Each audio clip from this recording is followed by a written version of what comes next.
Creamer Media's Polity, I'm Sashnee Moodley. Researcher and analyst Professor Raymond Suttner joins me to discuss crisis and leadership in South Africa. Hi, Raymond. Thanks. You begin your article by saying that we are in crisis, but then you devote the article primarily to a crisis in leadership. Why are you so insistent that there is a general crisis in South Africa?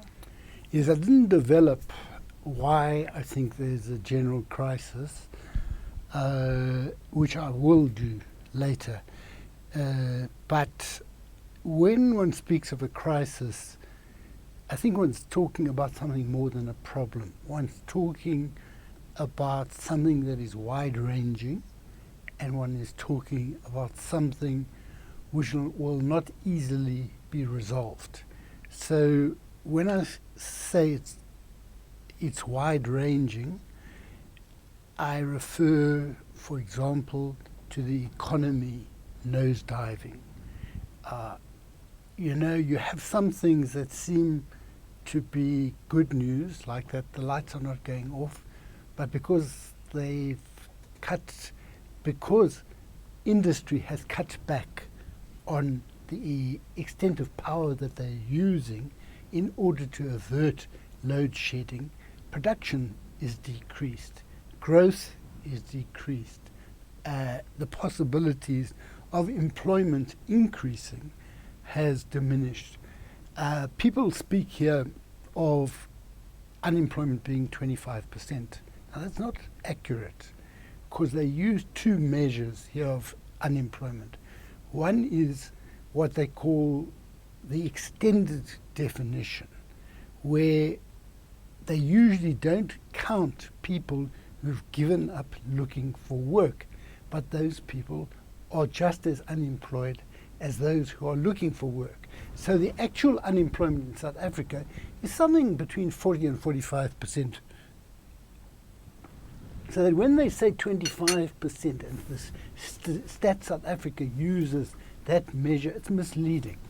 So we've got unemployment, we've got educational crises, where they still can't deliver textbooks in Limpopo over 4 years after a judgment against them. You've got a crisis of violence. You've got violence on a scale that I think you don't find in most countries of the world. For example, when some people go and rob a house, it's a pattern which happens fairly regularly, where they also rape someone. And there is an unknown number of men who get raped as well. And men are not wanting to report this because of the shame, etc., etc. So we have 21 years after the fall of apartheid, you have a situation where the legacies of this violent past continue to be enacted in people's lives, where police simply execute an alleged criminal, and when they're brought to court, people are outraged that they're being brought to court.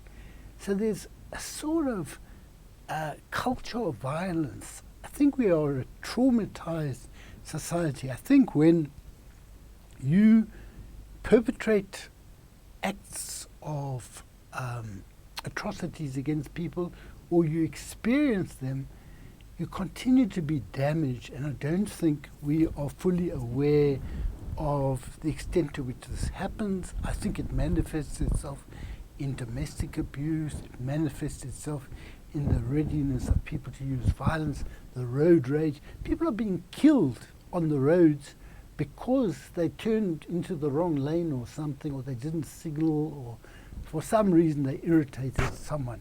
So I think you've got a lot of these things, the level of corruption, obviously, the contempt for legality on the part of the government, and the fact that people are getting away with it, that in Kandla, that there seems to be no intention of paying it back, even though at this point it appears that the Supreme Court of Appeal has upheld the binding nature of the public protector's findings.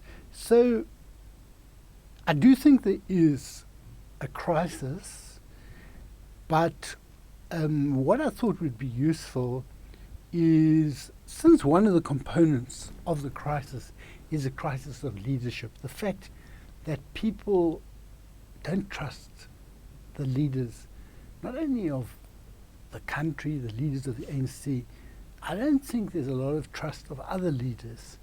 And when you have a situation like that, maybe it is useful for us to look at what it is that we think makes up the qualities of leadership. And I was a little bit worried that the way I was writing might seem overly pedagogic, like a tutorial on leadership. But I think people don't understand always that leadership has qualities that are not always dramatic. And I was trying to bring out some of these less dramatic qualities which I thought are components not only of the integrity of a leader but also of effectiveness. When I was saying there that a good leader listens, it's not only because it's respectful, but also if you don't listen, what you provide to people will not comply with what they want, and you will not be effective in what you do. And you refer to Nelson Mandela talking to the apartheid regime prior to negotiations without the approval of the ANC. What was your objective?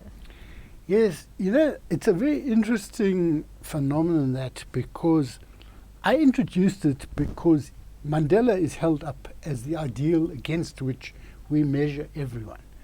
Yet in his leadership, there are things that he did which are problematic. Problematic not meaning that they're necessarily wrong, but they're not obviously correct, because if you operate in a democratic way and collectively as part of a leadership collective, and Mandela used to tell us that he would say, I am a disciplined member of the ANC, yet he went on his own and made contact with the regime with a view to starting talks. And he consciously did not ask permission from the organization, because he said, if I had asked, I would be stopped. Now, that is something that a lot of people attacked, in whispering mainly. They were suggesting that he was selling out and all of this. So he risked his reputation. And Mandela had become the figurehead of liberation, and he has remained that afterwards. But he risked all that, and he risked it because he felt that we needed to bring an end to the bloodshed, and he was prepared to even try this, because you couldn't initiate talks with a lot of people knowing about it. So he took this risk, and the significant thing for today is that he took that risk for the sake of the country as a whole. And that resonates for me with the statement of Zuma that ANC comes first before the country.